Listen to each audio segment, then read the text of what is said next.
Welcome to the Dialogue KE. Tonight, we do it a bit different. We are not doing any politics or current affairs, but tonight I'm hosting the SRC Commissioner John Monyoncho as he gets to give us, to make us understand more about the SRC. Karibu sana to the studio. Thank you. Thank you very much. How has SRC been implementing its constitutional mandate? Well, first of all, our mandate is twofold. It's important that our viewers are able to understand that we have a twofold mandate, and the first mandate is to set and regularly review remuneration and benefits for state officers. That's important to understand. Yeah. And who is a state officer? A state officer is anyone who holds a state office. For example, we have the president, we have the deputy president, we have the legislatures, we have the judges, we have cabinet secretaries and the PSs, all the way down to MCS. Those are state officers. So for them, we are the ones who set the pay. Then there's another category of other public officers. And other public officers include, of course, all other employees who are not state officers, but who are in the public service. Yeah. So for them, because they are already in place, what they will do is to request for review of pay. When they request for review of pay, we are the ones then who have to look at across the public service, how is the salary being divided and how are they earning the pay? And then we are able to give advice. Advice because we have a purview of the whole government, public service. We know who gets what where. So we know who is fairly paid, who is unfairly paid, and based on all that, then we are able to give an advice, which is basically mandatory. It's a mandatory advice that they must be able to work with. But actually, you've seen members of parliament, whenever they are elected, whenever we have a new parliament in place, they actually review the salaries. No. Salaries are reviewed once every 4 years. If you recall that in the current cycle, which is the third cycle, we have reviewed, this is the first time we have reviewed salaries for state officers for the last 10 years. This is the first time. Yeah, so it's not every time they come into parliament. It's every 4 years we review. So whoever comes into parliament comes in with a new reviewed salary. Yeah, they actually want their salaries to be added, to have more allowances and whatnot. Yes. Anyway, so the public wage bill has reached $1 trillion. Yeah, it's about 1.1 trillion. It's projected 1.1 trillion in the current year. What initiative has SRC employed so that more resources are available for development and services to the common Kenyan? Ideally, if you look at the PFMR, that's the Public Finance Management Act, and you look at the economic distribution of resources, ideally about 30% of our revenue should be going to development projects, 30%. And then, of course, 70% should go to recurrent as we speak. Yeah.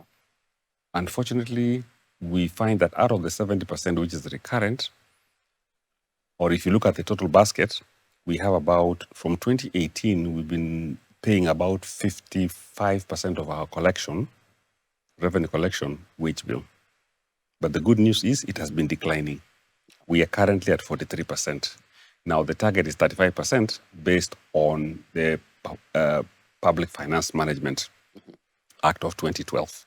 So we are able to, so what has happened is, first of all, because of the freeze on employment, there are very few institutions that employ, because wage bill is a function of how much we pay and how many people we pay. Yeah. So the more the people, the more you pay. There are very few institutions that have been allowed to be able to recruit, such as doctors, teachers, and of course the discipline services. Those are the only places that explicitly have authority to recruit. And then knowing that we don't have sufficient funding, we must also always remember that the areas like education or like health, those ones will continue recruiting. However, the good news is, as if you look at the last five years, 2018 to date, we are seeing a slowing down of the wage bill, and probably the bigger reason is because of the establishment of the commission. Just a bit of news: last year alone, if you look at how much money was approved by the commission for the last 2 years, we've actually saved the economy about 70 billion shillings. If there was no SRC, we would have spent 70 billion. But now, because SRC is there, every time we have a request, we must analyze it, we must look at it, Somebody wants a review for the collective bargaining agreement, or you want a review for certain allowances. But when we look at it, we realize it has no merit. We said no. And because of that, we are happy to say that we actually saved our own exchequer about 70 billion for the last 2 years. Actually, talking about the funding, the SRC chairperson, Adeline Menkich, Yes. actually told the Labour Committee in the National Assembly, yes, that SRC could actually shut down in January next year. You see, what happens is that every time there's a budget cut, there is what we call a horizontal cut. You're not looking at where are the necessary places to cut and what not to cut. So when we are given those instructions that they're taking away 10% or 50% or even 60% of your budget without necessarily looking at specifically which areas, that can cause a bit of a challenge for an institution to run. So it is very possible that it will be very difficult to be able to do the normal running, normal operations alone.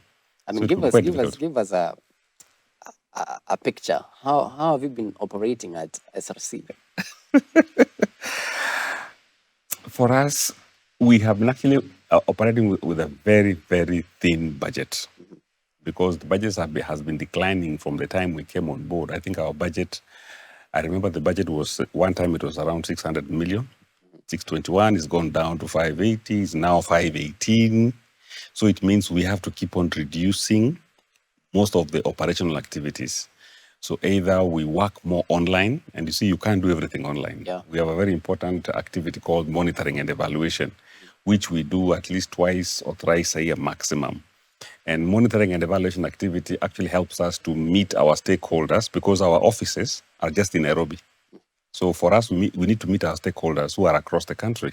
And meeting those stakeholders is basically to just confirm that the advice that the commission gives makes sense. First of all, they're able to understand it and they're able to implement it, because it's needless to give advice which cannot be implemented. So part of the monitoring and evaluation requires travel. So if your travel budget is cut, it means you cannot go. Even if you're going for training requires travel. Yeah. If it is cut, you still would not go.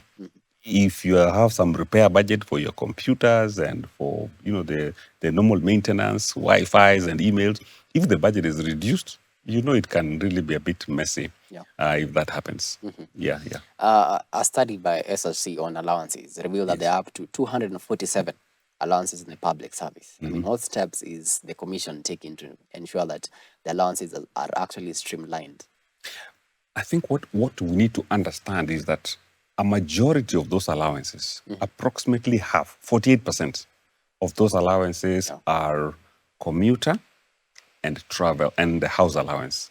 You see, the employment labor laws require that the employer provide as close as possible some money which can help the employer get a house and also come to work.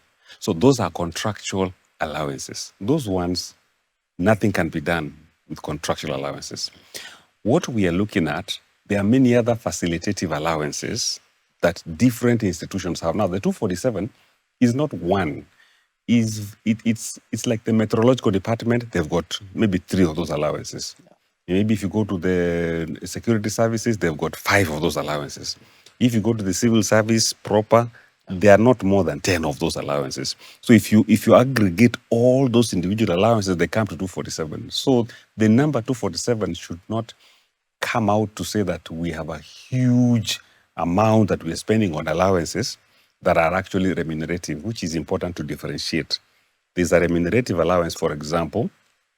If you've got additional responsibility, you can be paid what you call responsibility allowance. That comes with your pay. We call it remunerative allowance. But we also have what you call facilitative allowances.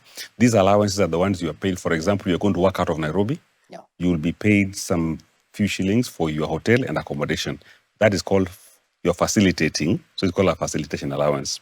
So what the commission has done is that we've consolidated all these allowances, and what we are working on is to see which of these allowances actually have been repeated. 247, there is one allowance which we call commuter. It has got many names. There is transport, it's commuter. There's Mguu allowance, bicycle allowance, car allowance. All those, they just need one name called commuter.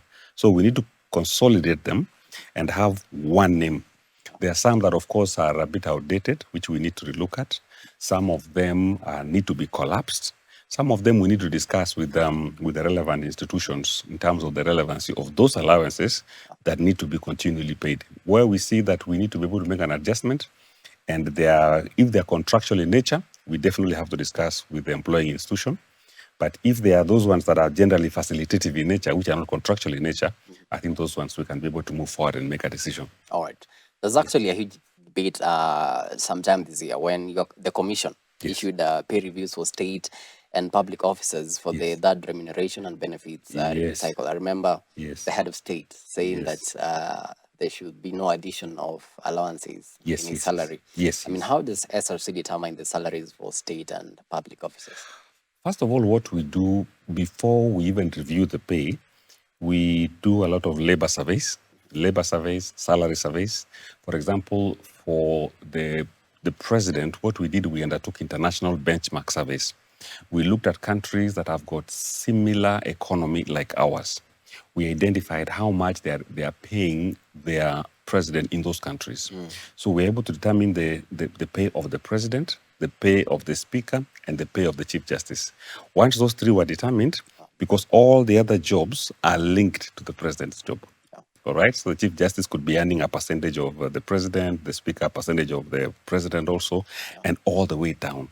So we have to do a number of labor market surveys, international salary benchmarking, and once we have those numbers, then we are able to implement and build a structure that is able to be close as possible to what the international is paying, but definitely within our principles or the constitutional principles of affordability and fiscal sustainability. That's very important.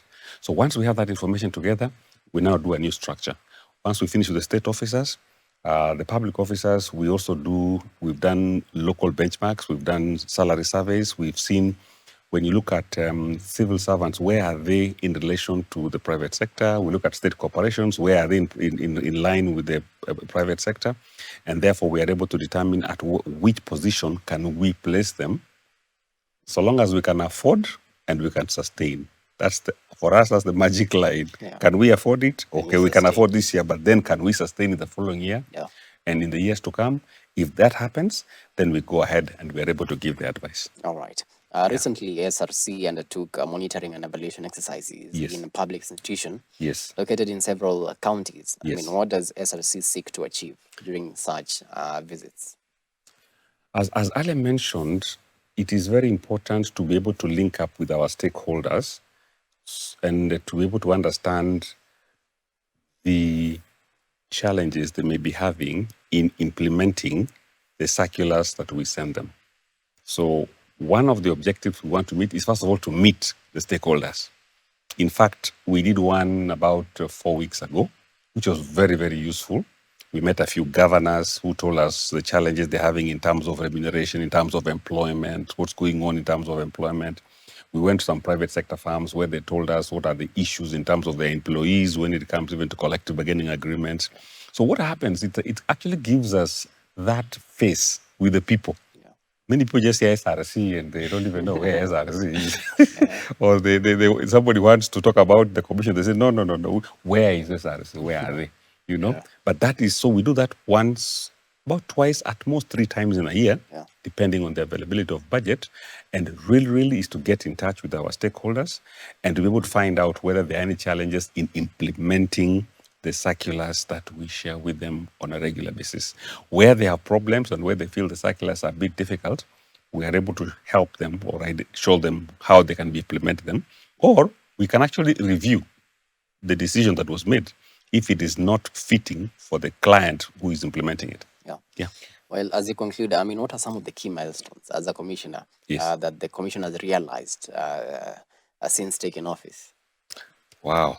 There are quite many, by the way. I think the first milestone since we came into office in 2018 is that, first of all, we've been able to undertake a remuneration review. It happens once every 4 years. This takes a bulk of our work because by the time you are able to undertake surveys, you are able to sit down, develop structures, are able to advise every public sector institution, that alone takes a lot of work. but we've been able to complete that in terms of harmonization of the salaries. We've been able to work on the allowances. In fact, we are on phase 3 of the allowances now.